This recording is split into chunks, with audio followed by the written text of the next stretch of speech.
slavery, the treatment of human beings as property deprived of personal rights has occurred in many forms throughout the world, and the Atlantic slave trade, occurring from the late 15th to the mid-19th century, stands out for both its global scales and its lasting legacy.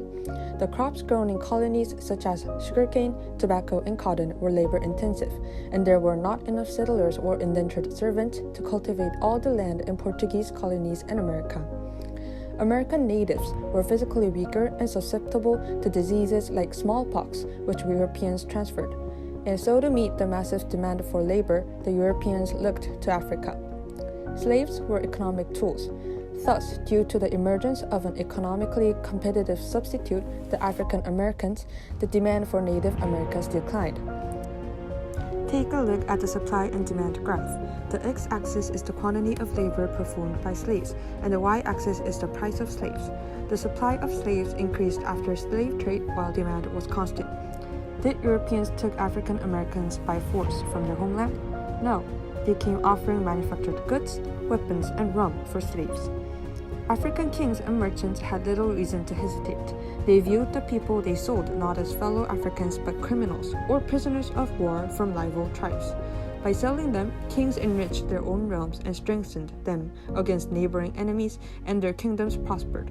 The African American slaves were falsely charged with crimes, abandoned from one's family members, and denied of one's humanity by everyone.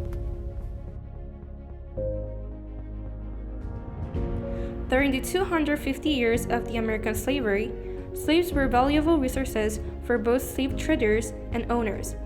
What was the reason that slaves were so worthwhile, and how did people estimate their value? For slave owners and sellers, slaves were mere property that can be bought or sold like livestock. In the 18th to 19th centuries, America usually classified them into chattel or real estate, which can be passed on to their descendants. Thus, slaves were important because they were a major means to invest and accumulate their wealth. At the same time, slaves were valuable as they provided labor in plantation. They provided manual labor like farming, ranching, and logging, and services like serving, gardening, and cooking. Their value as labor became more important as the cotton gin was invented in 1793, as the exploded demand of cotton gin requires extreme labor. Slaves were calculated into dollars or golds and usually traded by the auction. The value of a slave was determined by the sex, age, skills, physical abilities, and places that they will work. Also, the appearance influenced their body price. Slaves with the high percentage of white blood were traded in higher price. In 17th century, average price of slaves were $5 to $10, and in 19th century, an able-bodied slave was an average price of $1,200 to $1,500. According to the report of a Negro sale in the Savannah, Republican City, 2 girls of 18 years of age were sold for about $2,500, 2 matured boys for about the same price, a man of 45 for $1,850, and a woman of 23 with her child of 5 for $3,950.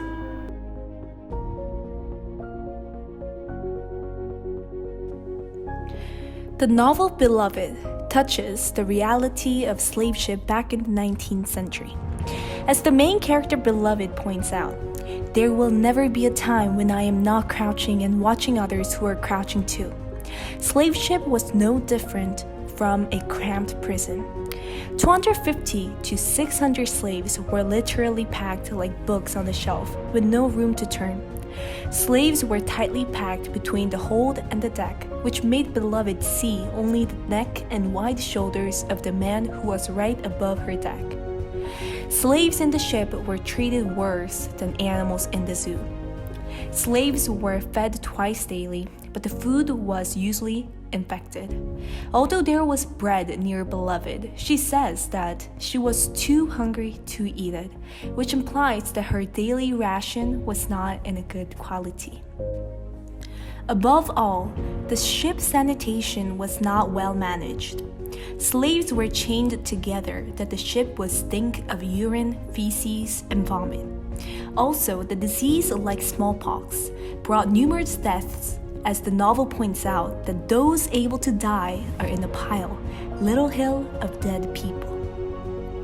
The ship voyage from Africa to North America took more than 7 weeks, and it is estimated that an average of 20% of slaves were lost in transit. And we came up with a critical question.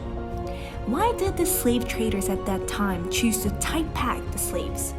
Wouldn't it have been better to loose-pack them so that a greater percentage of slaves would arrive alive? There are a few reasons for this question that we have assumed. First, improvement in ship condition was not within consideration of slave traders since slaves were identified with cargoes or livestock. Zong massacre happened in 1781, effectively reflects the mind of slave traders at that time.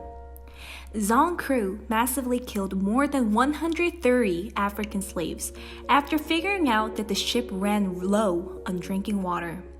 The insurance condition at that time was that the slave captain was responsible for the loss of slaves through natural death, while the loss of cargoes, including slaves, thrown into the ocean was treated as a joint liability between the captain and the insurance company. Thus, in order to ensure the survival of the rest of the ship's passengers and to cash in on the insurance on the slaves, the crew threw slaves overboard into the cold sea. Secondly, slave traders at that time might have believed that the cost of embarking on a voyage was higher than the loss of slaves during the voyage in the tight-packed ship. Each voyage had a large time cost, as it approximately took more than a month. Also, the ship owner had to bear $12,000 to pay crew salaries and prepare enough rations. Although slaves were highly lucrative goods, since they could be purchased in Africa for about $25 and sold in America for more than 6 times in value, the ship owners at that time probably figured out that the opportunity cost of boarding ship was high enough to choose to tight-pack the slaves and bear the loss of slaves in the transmit.